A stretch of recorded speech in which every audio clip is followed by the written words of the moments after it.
What's up, everybody? Today we've got a few stories about some cheating people that obviously don't end well. Let's get started. First up, my brother is dating my cheating ex. It seems serious, and it's driving a wedge in my family.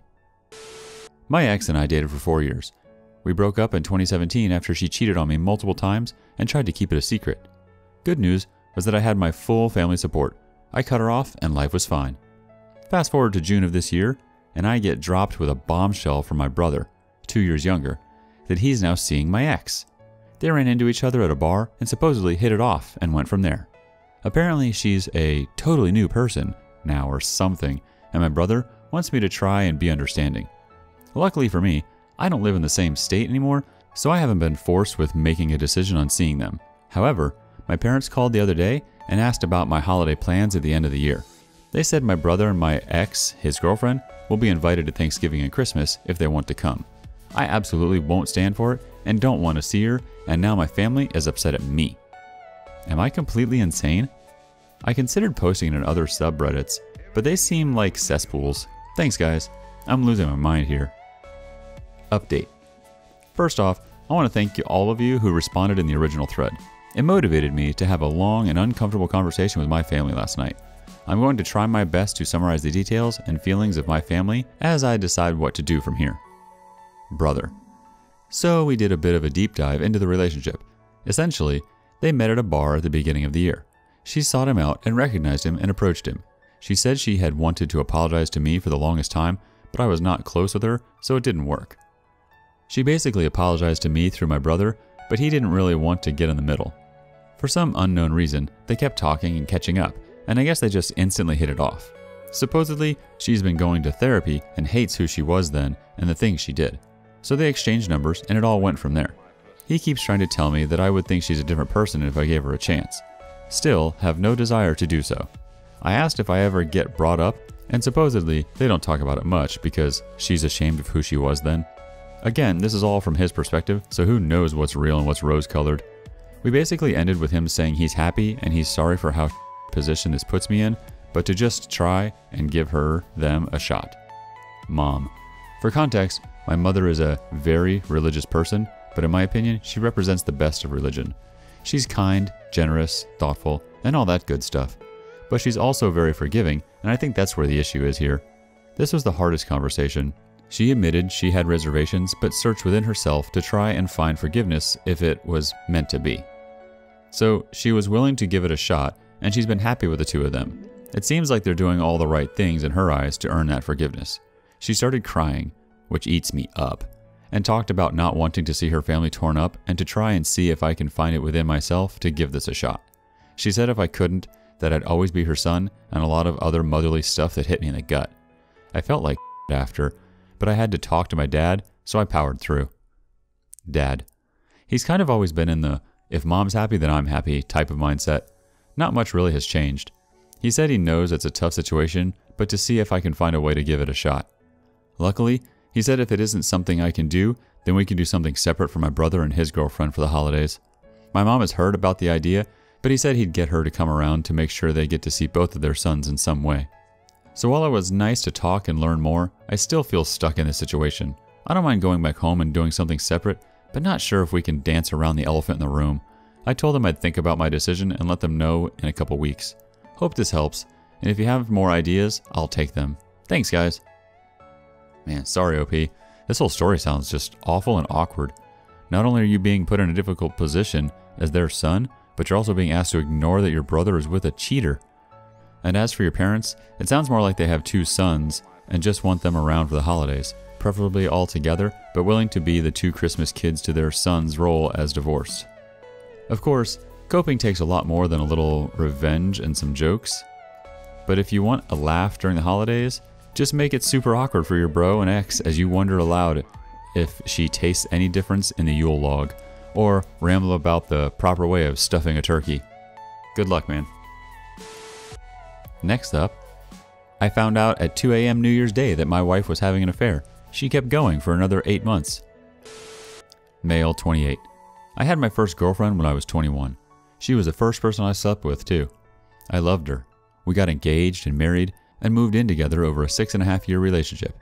I started getting suspicion of her and one of her workmates who was extremely clingy towards her. There were many red flags, which I ignored as this woman was the love of my life and my wife. Why would she do anything so bad? But the suspicions kept building as more and more red flags appeared. I confronted her about these things, like him and her messaging constantly. I saw many messages from him to her with rows of heart emojis, how she would always favor going places with him over me, even when I specifically asked if we, me and her, could go together. She took him to a bird park that I loved to go to. She had him over for one night when I was away, and the bedsheets were in the washing machine when I got home. I had enough on New Year's when she was purposely being distant from me, like I was a bad guy or had done something wrong. I took her phone and found her messages with him. That night, confessing to each other how much they loved each other. Obviously, I felt destroyed, but fool me attempted to keep our relationship going. I found they had been sexting each other for weeks afterwards as well, and after a massive argument, she promised to change. Fool me. They continued their thing until August, where I found them out again.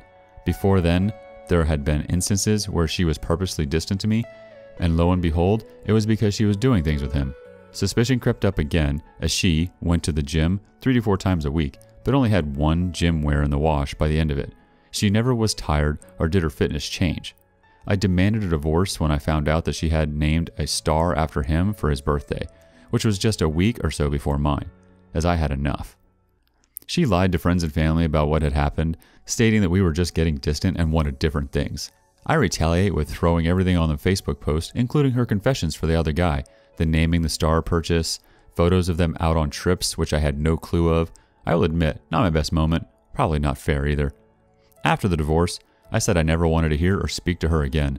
This was around 2 years ago, from time of posting, and in that time, she has messaged me twice. Both times I have completely ignored. But I keep the evidence of what she's did safe, just in case she tries anything. Honestly, for my first real relationship, it was a roller coaster. 4 months later, 4 days before Christmas, I lost my job and my house and moved back into my mother's. A few years later, and I'm back on my feet with a new job, looking for a new house, and got back into my karate, which I'm in a kata squad now, and back in touch with lots of friends. Hey OP, sorry you went through that. It's insanely tough. It's clear that she had some personal problems that she decided to deal with like a clown instead of being a grown adult. She should have ended the relationship when her interests changed instead of cheating. I hope nothing but the best for you, and that you find someone you can have a healthy relationship with. There are so many better people out there, so keep your head up and prep for better days. And rounding out today's stories, I found out my ex cheated on me after 3 years. We broke up. My 20s was an interesting phase for me. I had a great career as a flight attendant, good income, was popular amongst my friends and colleagues, but somehow I ended up dating an emotionally incapable man-child with an equally abusive mom who hated me from the first moment she knew me. It was a 4 years turbulent relationship where eventually he broke up with me with the excuse, I fall for a girl so full of life to being with a partner who are angry and upset all the time. Like, how could I not when I was constantly abused by his mom and him being a spineless partner? Anyways, a few months ago, my mom told me this ex called her for a chat. After 3 years, he still lamented on how he was really in love with me, but he just couldn't stand me being so depressed. She's always so angry, is what he said. All the time that he chose to prioritize himself first. My mom, sensing he's full of BS, went along with whatever he said by simply being polite and whatnot, but blocked his number immediately after that. A few weeks ago, somebody tipped me off that he got married. The woman he married is the same one his mom had always tried to matchmake with him. I kinda suspect he cheated on me before, but never had the guts to confront him. Turned out, I was right all along. He had cheated on me. For half a year before we broke up. In a way, it feels a little weird to have my suspicion confirmed by this revelation, but also a relief to know that I escaped from that situation. It hurts to know that he resorted to blaming me for our failed relationship. It took me years to get over him and a therapist to overcome the trauma of being in a super abusive relationship. I spiraled down a black hole, a deep one at that. If he tells me his heart is not where it used to be, I would have been more accepting than being told I was the root cause of every problem we had. Like his mom hating me because I am such a bad influence for being depressed from the weight of the relationship. The best part about this saga is that he still talks about me to whoever is willing to listen. It rubs me the wrong way. He lets his mom abuse me. He never stood up for me. I carried the bulk of our relationship. Emotionally, I was super taxed and wasn't offered any support from him, and he ended up cheating. Now, he wants people to validate his feelings and why he cheated and married the other girl? You know what? Screw you for being a spineless fucktard who couldn't even make a single decision for yourself. I was a good partner to you. I treated you well, but alas, I am a human being prone to mistakes and my own emotional turmoil. He wanted a way out, but too scared to do it himself, so blame it all on me for not being emotionally resilient for him. That hurts. I hope he treats her better than how he treated me. I hope she never had to endure the pain I endured for him being a spineless man. Most of all, I hope I never sacrifice myself that way again. And hopefully, he learns that cheating is not the way to go. But I survived him. That's all. It took me years, but I pulled through. I am so proud of myself. I'm proud of all of you who are still pushing through, will push through, or whoever has managed to emerge to the other side. Good for you for not accepting the blame for that failed relationship. I imagine I would be where you are 3 years down the road if I hadn't learned of his cheating and subsequently started a relationship with a girl I feared a month after our breakup was over. The victim game is strong in him, as I'm sure it was with your ex, of blaming me for why the relationship failed when it actually turns out that he just couldn't keep his dick in his pants. Yours may have gone to the extent of marrying his affair, but I can assure you, it's not going to last. That's a poor foundation for a relationship. One built on deceit? Hopefully you have been able to move on and heal from it. It also sounds like he hasn't, if he's still talking about you. So, I'd definitely say you're the real winner here. Good luck to you.